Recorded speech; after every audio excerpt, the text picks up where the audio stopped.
Well, you can't live that way for very long. It doesn't pan out well. And especially when you have kids at home, you want them to start their life as natural and healthy as they can. Absolutely. I gotta say, beauty is a big part of it. If you want to maintain your beauty or get it back, the only way to do that really is through good eating. I mean, Totally. that's the ticket. So, speaking of which, would you share your age with the audience? I don't think people would believe you're as old as you are, Okay, I'm 54. right? When you told me that, I was like, "What? What is Yeah. what is your secrets besides all this delicious whole foods?" I've always done a lot of sports, and I've always loved to be like active. And so I did a lot of marathons, Ironmans. I don't think, by the way, that that kind of endurance training keeps you that young, to be honest. I don't think so. And actually, a couple of years ago, I changed my way of training. So now I do more weightlifting and less endurance training. I play tennis, and but I think also that the last 5, 6 years I've taken my sleep more seriously, because before that my sleep was really, I slept too little. I Mm. did everything wrong. I had an podcast interview with a sleep expert, and I realized like 5, 6, 7 years ago that I did everything wrong. I had like screens until very late. I ate dinner too late, which is quite normal in Spain. I worked out too late. I did everything wrong. So with my Aura Ring, I started to track my sleep, and I realized that, wow, I need to change basically everything in my life.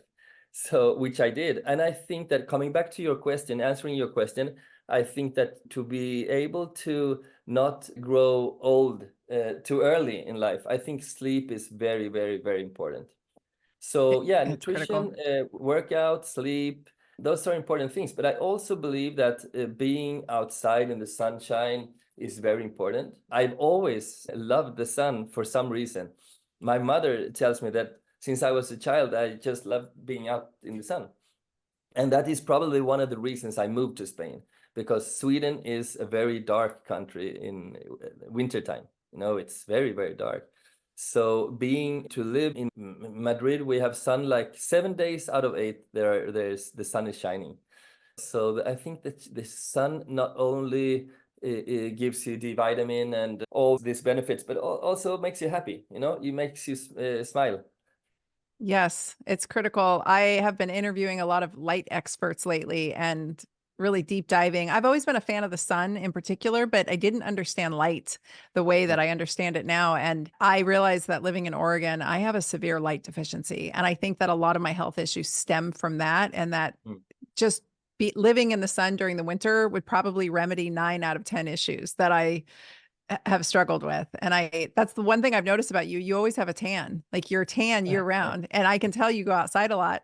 And Yeah, who wouldn't if you live in a beautiful place? So I think you're onto something there and going back to your training, that probably puts you outside a lot too. All that training for totally. marathons is a lot of outside time. And my friends that did marathons, the ones that trained outside actually were far more robust than the ones who trained on a treadmill. And Right. it's not just, I mean, yeah, the mechanics of a treadmill are going to be different, and there's going to be different forces on your knees and your hips. Of course, I don't favor treadmills by any means. Being outside's better, but just being outside, like so Yeah. therapeutic in general. Totally. Yeah, yeah. But honestly, I did a lot of treadmill running in my days. But I mean, being outside is like, I just love being outside. All kinds of outdoor activities. And also to be outside with my kids. I think that's important because the kids need to be outside. Otherwise, they're there with their iPad or with a iPhone all day. That's a constant struggle with my kids, the old ones and the young ones. I have 5 kids, by the way. I can't So imagine trying to get 5 kids to stay off of technology. That's got to be no, that's an uphill battle. that's the toughest struggle by far.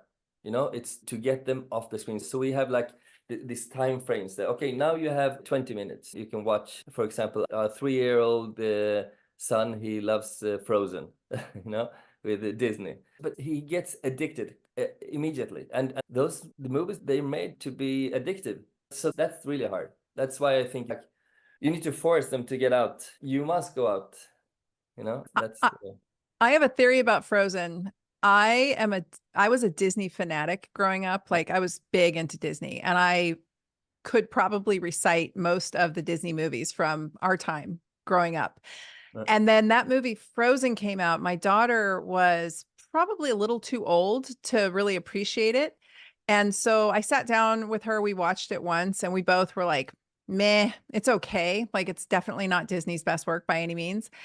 But people are so addicted to that movie in particular. And I was like, are they I didn't putting know that. some it's crazy. I know grown-ups that are addicted to that movie. They love it, and kids watch it on repeat, and I'm wondering, like, did they put some subliminal messages in there? What is going on with that movie in That's particular? Because interesting. I didn't know that. But our 3.5-year-old son, he is completely addicted to that movie. So I didn't know that you, but according to you, you say that it's more addictive than other Disney movies.